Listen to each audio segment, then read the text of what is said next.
dans le prochain épisode de Un si grand soleil. Tandis que Florent fait une proposition à Jonathan, Arthur est reçu en médecine. Attention, les paragraphes qui suivent contiennent des spoilers sur l'épisode d'Un si grand soleil diffusé samedi soir sur France 2. Si vous ne voulez rien savoir, ne lisez pas ce qui suit. Samedi 26 juin 2021 dans Un si grand soleil. Florent fait une proposition à Jonathan au commissariat. Jonathan est entendu par la police et affirme qu'il n'a jamais saccagé le bureau de Florent. N'ayant aucune preuve contre lui, Yann est contraint de le relâcher. En quittant la salle d'interrogatoire, Jonathan croise Becker qui lui fait comprendre qu'il s'en sort bien sur ce coup avant de jurer que cela ne durera pas.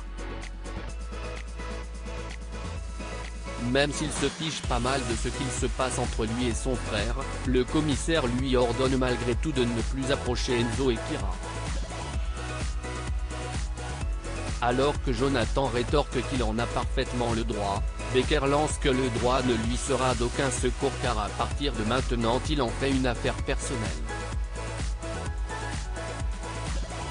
Pendant ce temps, Kira ne supporte plus le comportement de Florent.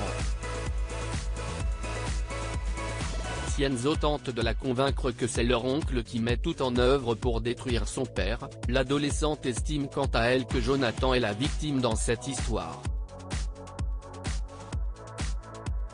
Remonté, Enzo l'enjoint à ouvrir les yeux en précisant que c'est un homme dangereux. De son côté, Maître Levar demande à Jonathan d'arrêter ses conneries car son procès arrive à grands pas. Non loin de là, Florent apprend avec déception que son frère a été relâché. Craignant qu'il recommence, Florent n'a pas l'intention d'attendre sans réagir. Sachant pertinemment que Jonathan est devenu ainsi par sa faute, il a bien l'intention de trouver une solution pour arranger la situation. La nuit tombée, Florent le rejoint au camping puis lui tend une enveloppe d'argent en échange de quoi il devra sortir de leur vie. En quittant les lieux, Florent croise Virgile et se dit certain que son plan va marcher. Arthur est reçu en médecine et l'ambiance est particulièrement festive chez Elisabeth puisqu'Arthur est reçu en école de médecine. Une nouvelle qui réjouit particulièrement Alain qui félicite son petit-fils spirituel. Pour fêter cela, Elisabeth propose d'ouvrir une bonne bouteille dans la soirée. Par la suite, Arthur retrouve ses amis pour fêter ça. Tandis qu'Enzo a été pris dans la prépa qu'il a demandé, Anissa a été retenue en fac de droit dans l'espoir de devenir avocate. Quant à Antonin, il n'a toujours de réponse. À quelques encablures, Gaëtan Baudry contacte Johanna pour l'inviter à boire un verre afin de lui expliquer comment il a été embarqué dans cette histoire de diamants. Alors qu'elle s'apprête à répondre, l'avocate reçoit un message de Julien qui voudrait qu'elle vienne prendre un pot dans la soirée avec la famille Bastide pour fêter l'entrée en médecine de son fils. N'en ayant aucune envie, Johanna accepte plutôt l'offre de son client.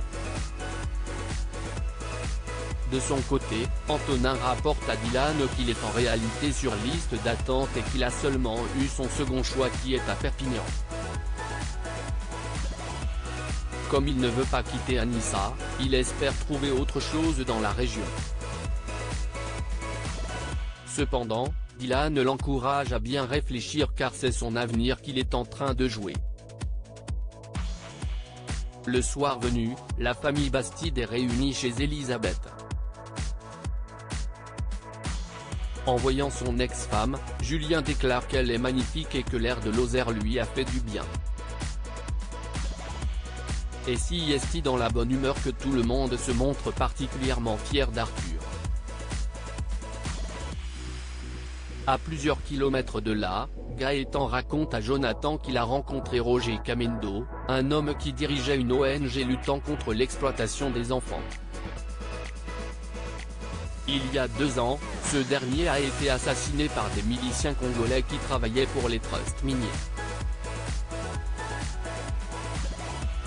Aussi, Gaëtan a décidé de faire tout ce qui était en son pouvoir pour poursuivre son action et soutenir son ONG. Il s'est donc lancé dans le trafic de diamants pour récupérer des fonds. Quoi qu'il en soit, Johanna indique qu'il a enfreint la loi et qu'il sera condamné pour cela. En rentrant chez lui, Julien dit à Johanna que cela fait bizarre de savoir que son fils volera bientôt de ses propres ailes. En effet, il a désormais compris qu'il ne rentrerait plus à la maison et qu'il allait entamer sa vie d'adulte. Après avoir lancé qu'il avait de la chance d'avoir ce genre de problème, Johanna part se coucher pour mettre fin à la conversation. %.